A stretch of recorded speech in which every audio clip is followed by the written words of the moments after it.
విజయవాడలో వెలిసిన గుణదల పుణ్యక్షేత్రం, గుణదల మేరీ మాత. మనం ఇక్కడ చూడవచ్చు, పరిశుద్ధ మరియమ్మ గుణదల మా కొరకు వేడుకోండి అని పెట్టారు. అలాగే ఇక్కడ చూస్తే గుణదల పుణ్యక్షేత్రానికి సంబంధించి టైమింగ్స్ రాశారు. ఆదివారం ఎప్పుడు పూజ ఉంటుంది, మొదటి పూజ, రెండవ పూజ అని. అలాగే మనం ఇలా చూడవచ్చు, ఇక్కడ నుంచి నడుచుకొని అక్కడ పైన మనకు కనిపిస్తుంది కదా, అక్కడ వరకు వెళ్ళడానికి దారి అండి ఇక్కడ. అలాగే ఇక్కడ ఇంగ్లీష్లో కూడా రాశారు. ఏమని రాశారు? అక్కడ తెలుగులో రాసి ఇక్కడ ఇంగ్లీష్లో first mass, second mass, third mass, adoration, fourth mass. Everyday ఎన్ని గంటలకు చర్చ్ ఉంటుంది, ఫ్రైడే టైం ఎన్ని గంటలకు చర్చ్ ఉంటుంది.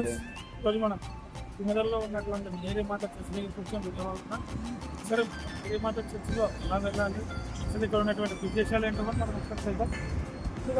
అలాగే మనం ఈ ఇసుక తిన్నెలు కూడా మీరు ఇక్కడ చూడవచ్చు. ఇవి ఎందుకున్నాయి, ఈ ఇసుక ఇక్కడ ఎందుకు వేసారని చూడవచ్చు.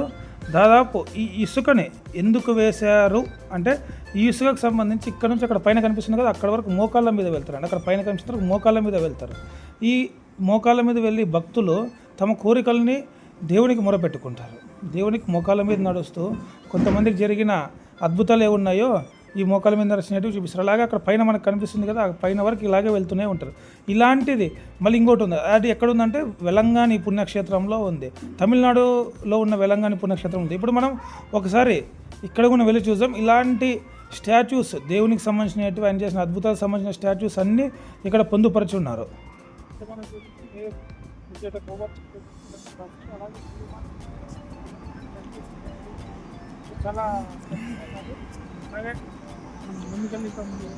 మనం ఇక్కడ చూడవచ్చు, ఇక్కడ కొవ్వొత్తులు వెలిగించారాదని చూసినాం. మేరీ మాతకి ఆశీర్వాదం ఇస్తున్న దేవదూతని చూస్తాం. అలాగే ఇక్కడ మనకు ముందు కనిపిస్తున్న ప్రతి ఒక్క దగ్గర ఒక్కోటి ఉన్నాయండి.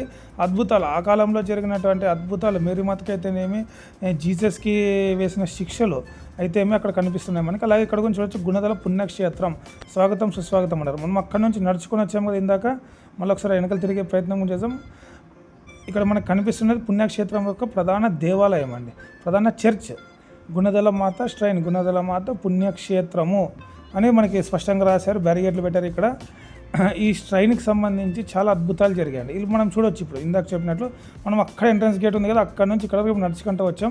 ఆ ఇసుకలో కూడా అందరూ మోకాళ్ళ మీద వస్తారండి. మోకాళ్ళ మీద అక్కడికి వచ్చి తర్వాత ఇలా చర్చి లోపలికి వస్తారు. సరే, చర్చి లోపలికి కూడా మనం వెళ్ళే ప్రయత్నం చేద్దాం. ఇప్పుడు చాలా అద్భుతంగా ఉంటుంది. చూసారా, మనం వచ్చేవాటికి పౌరం, తెల్ల పౌరం ఎంత బాగా ఎగిరిందో. ఈ గుణదల మాత పుణ్యక్షేత్రంలోకి మనం ఎంటర్ అవుతున్నాం. మనం మేరీ మాత ఒక పుణ్యక్షేత్రం. ఇక్కడ చాలా వరకు అద్భుతాలు జరిగాయి, చాలా వరకు మంచి జరిగిందని చాలామంది విశ్వాసులు నమ్ముతున్నారు, క్రైస్తవ విశ్వాసులు. అలాగే ఇక్కడ మనం చూడవచ్చు, పండుగకు, ఈస్టర్ పండుగకు, పాస్కా పండుగకు మొత్తం సర్వం సిద్ధమైంది. గుడ్ ఫ్రైడే అనంతరం వచ్చే పునరుద్ధరణ పండుగ చాలా అద్భుతంగా జరుగుతుంది. ఈ పునరుద్ధరణ పండుగ ఎస్పెషల్లీ చెప్పాలంటే క్రిస్మస్ కంటే చాలా పవిత్రంగా భావించే ఈ పండుగను రోమన్ క్యాథలిక్ సంబంధించి, అలాగే క్రైస్తవ విశ్వాసులు ఉన్న అనేక సంఘాలకు సంబంధించి ఎంతో అద్భుతంగా చేసుకుంటారు. ఇది మేరీ మాత చర్చి కాబట్టి అనేక చోట్ల మేరీ మాత దర్శనమిస్తుంది. మేరీ మాత దర్శన భాగ్యం చాలామందికి దొరకడం కూడా కష్టమే అని చెప్పవచ్చు. గుణదల మాతను కంపల్సరీ మనం చూసుకోవాలి. ఇక్కడ కనిపించేటి కూడా లాడ్జెస్ అండి. మనం ఒక్కసారిగా చర్చిలోకి, ప్రధాన దేవాలయంలోకి వెళ్ళే ప్రయత్నం చేద్దాం.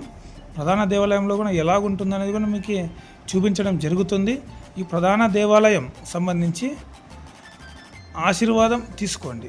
అలాగే ఎవరైతే క్రిస్టియన్ డివోటీస్ ఉన్నారో వాళ్ళు కూడా ఖచ్చితంగా ఇక్కడికి వచ్చి దర్శనం చేసుకోండి. చాలామందికి మంచి జరుగుతుందనే విశ్వాసం ఇక్కడ ఉంది, నమ్మకం ఇక్కడ. మనం ప్రధాన చర్చిలోకి వచ్చామండి. చూసారా, అటు ఇటు టేబుల్స్ వేశారు మోకాళ్ళ మీద కూర్చోవడానికి. అలాగే ఎంట్రన్స్లోనే మేరీమాత విగ్రహం పెట్టారు. స్ట్రేట్గా కూడా మనకి మేరీమాత విగ్రహం కనిపిస్తుంది. ఇంకొంచెం దగ్గరికి వెళ్ళే ప్రయత్నం చేద్దాం. చాలామంది మేరీమాత సన్నిధిలో కూర్చొని వాళ్ళ కోరికలు, వాళ్ళ కష్టాలు, సుఖాలు చెప్తున్నారు. చాలా అద్భుతంగా ఉందండి దేవాలయం అయితే. చాలా ప్రశాంతంగా, చాలా పీస్ఫుల్గా ఉంది. ఖచ్చితంగా విజయవాడకు వచ్చిన ప్రతి ఒక్కరూ ఇక్కడికి వచ్చి చూడాల్సిందే. మనం బయట సైడ్ నుంచి వ్యూ కూడా ఇప్పుడు చూస్తున్నాం. బయట సైడ్ వ్యూ కూడా చాలా అద్భుతంగా ఉంది. ఇక్కడ అనేక కోరికలు, మేరీ మాతకు చెప్పుకున్న కోరికలు నెరవేరాయని భక్తులు అంటున్నారు. అలాగే ఫిబ్రవరి 11న అసలు అంగరంగ వైభవంగా విజయవాడ అంతా ముస్తాబై ఉంటుందండి. ఇప్పుడు మనం చర్చి బయట ఎవరైతే భక్తులు వచ్చారో వాళ్ళు మేరీమాతకి టెంకాయలు కొట్టడం ఇలాంటివి చేస్తుంటారో ఆ టెంకాయలు కొట్టడం కోసం ఈ స్టాల్స్ కూడా ఏర్పాటు చేస్తారు. అలాగే క్రిస్టియన్ డివోటీకి సంబంధించిన వస్తువులు అన్నీ ఇక్కడ ఈ స్టాల్స్లో మనకి అవైలబుల్